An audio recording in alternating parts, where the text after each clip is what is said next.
चुके लोग हैं उनको ढूंढा जा सके, कोशिश की जा सके कि जो नुकसान है उसकी भरपाई की जाए या उसको कम किया जा सके। दीवान सर, क्योंकि हमने डोकलाम और गलवान दोनों ही विवाद के समय में हमने देखा कि हाइड्रोलॉजिकल जो डेटा रहा, चीन ने उसको भारत के साथ साझा करने में आनाकानी बहुत ज्यादा की थी। अब सवाल यह है कि क्या चीन इसी तरह की कूटनीति पर काम करके पड़ोसी देशों को नुकसान पहुंचाने की कोशिश करता है? और भारत तो उसका सबसे बड़ा शिकार ऐसा है ही होना उस इलाके में। बिल्कुल दीक्षा जी, जिसकी लाठी उसकी भैंस। हम्म। कहाँ अमेरिका बैठा हुआ है, कहाँ स्टेट ऑफ हॉर्मुज है, यहाँ के ईरान पे अटैक किया। हम्म। यही काम चीन करता है जो आप हम्म। कह रही हैं, बिल्कुल यही। हाइड्रोलॉजिकल डेटा शेयर नहीं करता है। और अभी इंडस वाटर ट्रीटी जिन्होंने सिंदूर के बाद बंद की है, पाकिस्तान की अबेंस में रखी है, तो हमारा जो हाइड्रोलॉजिकल डेटा जो हम देते थे पाकिस्तान को, वो भी हमने देना बंद किया है। क्यों बंद किया है? क्योंकि हमारी फ्रेंडशिप पे ट्रीटी थी। जब आप पहलगाम में आपने टेररिस्ट भेजते हो तो हमने इसे रोका है। चीन हमें लेक्चर देता है कि आप हाइड्रोलॉजिकल डेटा शेयर करते रहो, और हमें करता नहीं है। ये बात आप बताऊं मैं थोड़ी सी आपको, ये जो हो रहा है एक्चुअली नेचर में क्या हुआ है थोड़ा सा बताना चाहूंगा। ये जो टूटा है, जो ग्लेशियर टूटा है, ये 600 मीटर वाइड था, 600 मीटर चौड़ाई में था ये। आप समझते इतना चौड़ा ग्लेशियर था, और कितनी आइस उसमें निकली है। और ये 5200 मीटर, 5.25 किलोमीटर, 5.25 किलोमीटर की दूरी पे था ये। समझ लो आप, मतलब हाइट में, इतनी हाइट में, इतनी हाइट माना जैसे समझो मेट्रो से जा रहे हैं, दिल्ली नोएडा में बैठे हैं तो 2 या 2.5 3 स्टेशन, इतनी हाइट थी। उस हाइट से वो पोर्शन जो टूटा है 600 मीटर वाला, वो गिरा है। और कितना नीचे गिरा है? 1200 मीटर नीचे गिरा है।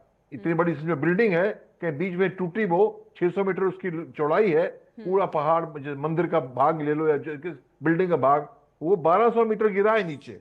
आप 7,000 फीट की ऊंचाई से गिरा है सर, 7,000 फीट की ऊंचाई से। वही तो मैं कह रहा हूँ। हाँ, नहीं, हाँ, ऊंचाई इसकी तो 5,000 मीटर थी साहब। 7,000 फुट तो 2,000 मीटर हुआ। ये तो हाँ, 5,000 मीटर है, 5200 मीटर है। जी 5200 जी मीटर तो मतलब 15,000 फुट।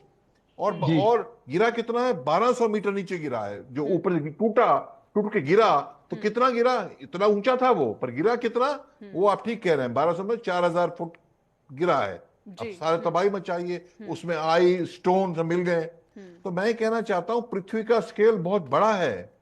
पृथ्वी को कहते हैं ना पुरुष और प्रकृति, पृथ्वी नहीं, प्रकृति। पुरुष भगवान है, प्रकृति उसका उद्योत उद्योत उद्योत सिम्टम है, सिंबल है, रिप्रेजेंटेशन है। तो ये भगवान का रूप होता है प्रकृति, उसके हम खेल कूद कर रहे हैं। हम सोचते हैं बड़े होशियार हैं, हमारे पास बड़ी बड़ी मशीनें हैं। तो ये अगर हम केयरफुली काम नहीं करेंगे तो, और ये लड़ाई वाला जो आपने बताया डोकलाम का और गलवान का, ये चीजें बढ़ेंगी। और आने वाले समय में जो नेक्स्ट वर्ल्ड वॉर होगा, वो वर्ल्ड वॉर पानी के ऊपर ही होने वाला है। या तो पानी की किल्लत, उस पर वर्ल्ड वॉर, या बहुत ज्यादा पानी, उस पर वर्ल्ड बिल्कुल, वॉर। इन बातों ये को भी यूं हम था। नजरअंदाज नहीं कर सकते दीवान सर। ठीक है बिल्कुल। पांडे सर, अगर अगर इसी तरह से चीजें चलती रही, क्या चीन जैसे जो देश हैं वो भी इसी पृथ्वी पर हैं, उनको भी यही रहना है? क्या वो ये सोच कर रहे हैं कि उनका अस्तित्व तो छोटा है और जो अभी विकास कर सकते हैं कर लें, बाद में तो उन्हें नहीं रहना? क्या ऐसा मान के चल रहे हैं? सवाल ये है कि देखिए जी कहें आप। देखिए, जैसे कहा गया कि जिसकी लाठी उसकी भैंस। देखिए, इस समय अमेरिका दादागिरी कर रहा है, यही चाइना का भी हाल है, और कोई किसी की बात नहीं सुनता है।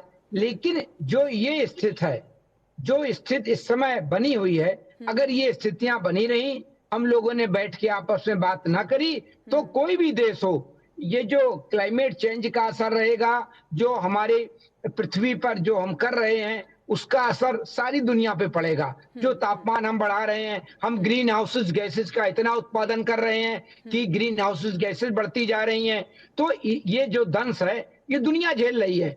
सूखा पड़ रहा है, कई बाढ़ आ रही है, तो ये स्थितियां और आगे विकराल होंगी, और लोगों को निश्चित रूप से हमें इसके लिए जागरूक होना पड़ेगा। चाहे हमें इस कल्चर को डेवलप करना पड़ेगा अपने स्कूल से लेकर यूनिवर्सिटीज तक, कि हमें पृथ्वी को बचाना है। जब ये बात सबके आएगी, और जब ये इस तरह की स्थितियां आएंगी, तो लोगों को बैठ के बात करेंगे, तभी देखिए हम प्राकृतिक अगर संसाधनों का दोहन करेंगे, उनका कंजर्वेशन नहीं करेंगे, तो निश्चित आगे वाली हम आगे आने वाली एक लास्ट पीढ़ियों कमेंट को। में दीवान सर का लेना चाहूंगी मैं, क्योंकि चर्चा को वाइंड अप करने का समय है। दीवान सर, क्योंकि मैं बार बार जो वाटर बम शब्द का मैं इस्तेमाल कर रही हूँ, ये बार बार कहा भी जा रहा है, और पानी का वेपन की तरह इस्तेमाल करना चीन की एक रणनीति है।